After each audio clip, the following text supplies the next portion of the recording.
What's up guys, Houndish here, and today we're breaking down the weekly reset for Destiny 2 this coming Tuesday, April 25th. And this week we're getting yet another hotfix with updates to the game, so we'll touch on that. And then we get new weekly challenges, and it's also going to be a very good week in the Eververse store with some of the best items I think we've had this season so far. So we'll cover all of that, but also we'll touch on the weekly Nightfall and the featured weapon. And additionally we have the final Iron Banner of the season, as well as the Lightfall and Neomuna reset, and we'll cover activities, bonus ranks, featured rewards, and everything worth knowing for the reset in the video. So as always guys, I hope you find the breakdown helpful today, and if you do, a rating below really does help us out. And otherwise, let's get into it.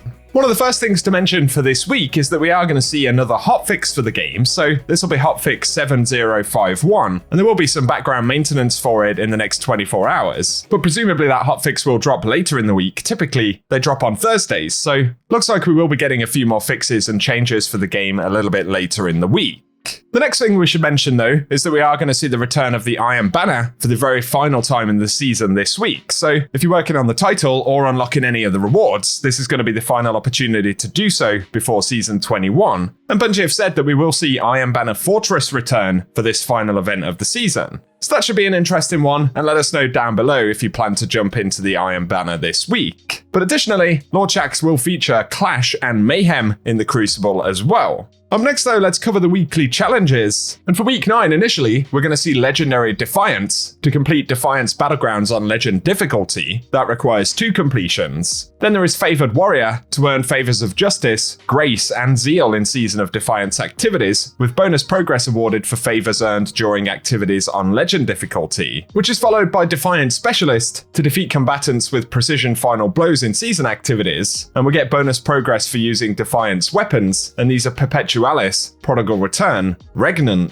Caretaker, Raconteur, and Royal Executioner. There's also the Pinnacle Challenge to reach power level 1810, and we have Warp and Weft, and in Gambit we need to defeat targets with the Strand, Solar, or Void subclass equipped, and we get extra progress for ability final blows and defeating Guardians. Plus there is Weaving Sunlight to get combatant kills in Vanguard playlists with a Strand, Solar, or Void subclass equipped, and there'll also be bonus progress there for ability final blows. But very finally, there is Armory-wide calibration to get kills with kinetic, energy, and power weapons, and there'll be bonus progress against champions. And then over on Neptune, of course, Neomuna will reset, so we'll get a new weekly mission for the Pinnacle drop, and the Vex Incursion Zone will move location and be featured in Ahimsa Park. But also the featured Nightfall for the week will be the Hypernet Current Strike on Neomuna, and the featured weapon this week will be Wendigo GL3, and of course there's the Adept variant for folks farming Grandmasters. But also this week we will see bonus ranks featured. So it's going to be a pretty good week for Nightfalls and the Vanguard in general.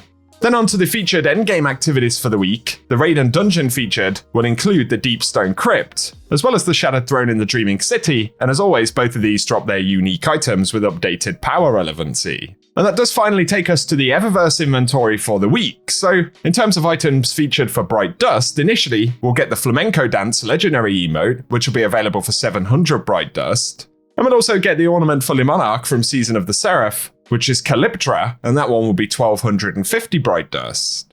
Up next though, we'll get the Shadow Legion entrance transmat effect for 450 Bright Dust, and as always, for 300 Bright Dust, the 2 featured shaders this week will include the Erebus Glance, as well as the Circadian Chill shader. But we'll additionally see the Mandal Insistence legendary emote, which will be 700 Bright Dust, and this week we'll get helmets from the Eververse armor set for the season, available for all 3 classes, and as always, these will cost 1200 Bright Dust. Then going into more of the exotic items, we'll get the Synthowl exotic ship. A pretty curious looking one right there for 2000 Bright Dust, and for 2500 Bright Dust we'll see the Vice Cruiser exotic Sparrow as well. And then we get a few exotic armor ornaments, and these are pretty nice ones. So initially, there is the Acolyte's Ambition, which is an ornament for Wormhusk Crown. Very cool hive-themed ornament there for 1500 Bright Dust. And there'll be a new ornament for the Loreley Splendor Helm. I probably can't say this correctly, but Jour Primal, maybe? Something like that? Probably not, but it's a pretty cool one. And finally, there'll also be the Phoenix Reticence, and this is an ornament for the Dawn Chorus. Once again, all of those will be 1500 Bright Dust. But onto the second exotic weapon ornament for the week, we'll see the Calefactor, which is an ornament for Forerunner, and this is a Black Armory themed ornament right there. So that's a pretty cool one to pick up, but finally right here for Bright Dust at least, we'll also get the Eramis projection, the legendary ghost projection there for 1500 Bright Dust this week. So give us your thoughts on those and let us know any that you plan to pick up. But finally right here for the Dares of Eternity, on top of the unique loot for the activity, we'll get the additional Rotation 1 loot drops, which include the Scatterhorn armor set and Wild Hunt armor, as well as a few weapons from Season of the Worthy and Season of the Hunt.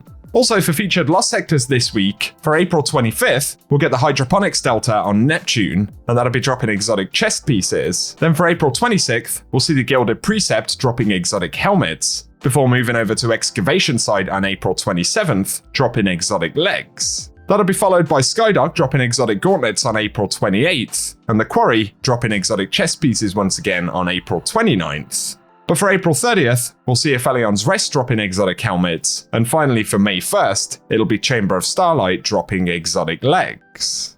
But very finally, if you are after the Ascendant Challenge for the week and the Dreaming City, this week we'll see the Shattered Ruins, which is accessed via the Spine of Keres. So if you want gameplay for the location for that challenge, we will run it at the end of the video. And otherwise guys, that's everything that we have to speak about today. So as always, I hope you found the video useful, and if you have, a rating below really does help us out on the channel. Also be sure to get subscribed if you want to see more Destiny content, and if you haven't picked up any Houndish socks yet, we've got a new line of merchandise with Freaker USA, featuring some epic awesome day socks, as well as our exotic boot-themed Boss Stomper socks, and any purchases of those really do help support us here on the channel, so the link for that is down below, and as always feel free to check it out. But otherwise guys, for the moment I appreciate you tuning in, and I hope you guys have an awesome day.